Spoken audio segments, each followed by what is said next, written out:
এইবাৰ আমি এটা নিয়ম কৰিছো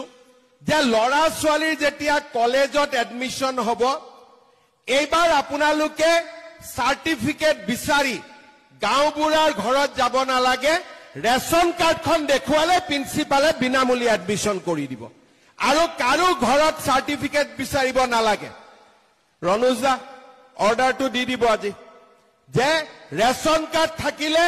গাঁওবুঢ়া মৌজাদাৰৰ এছডিঅৰ ইনকাম সাৰ্টিফিকেট নালাগে ভাল হ'ব না বেয়া হ'ব অলপ ভাল কৰি হাত চাপৰি বজাই দিয়ক তেতিয়াহে ৰনুজ দাই বলটো পাব এতিয়া আপোনালোকে নিশ্চয় শুনা পাইছে যে অসমৰ মুখ্যমন্ত্ৰী হিমন্ত বিশ্ব শৰ্মা ছাৰে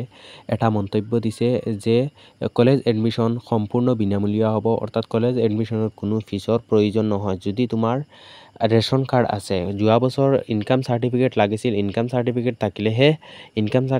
থাকিলেহে সম্পূৰ্ণ বিনামূলীয়া এডমিশন দিছিল কিন্তু এই বছৰ ইনকাম সাৰ্টিফিকেটৰ কোনো প্ৰয়োজন নাই গাঁওবুঢ়াৰ প্ৰমাণপত্ৰৰ কোনো প্ৰয়োজন নাই যদি তোমাৰ ৰেশন কাৰ্ডখন আছে তেনেহ'লে তুমি সম্পূৰ্ণ বিনামূলীয়া কলেজত এডমিশন ল'ব পাৰিবা BA BSCত তুমি সম্পূৰ্ণ বিনামূলীয়া এডমিশন ল'ব পাৰিবা আৰু স্কুটি পাবলৈ হ'লে গভৰ্ণমেণ্টৰ যিবোৰ স্কুটি আছে সেইবোৰ পাবলৈ হ'লে তুমি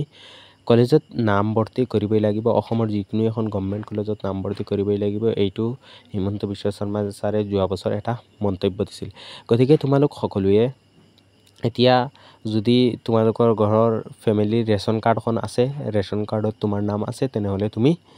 কলেজত সম্পূৰ্ণ বিনামূলীয়া এডমিশন ল'ব পাৰিবা কোনো ফিজৰ প্ৰয়োজন নহয় গতিকে আজিৰ ভিডিঅ'টো ইমানলৈকে আছিল থ্যাঙ্কস ফৰ ওয়াচিং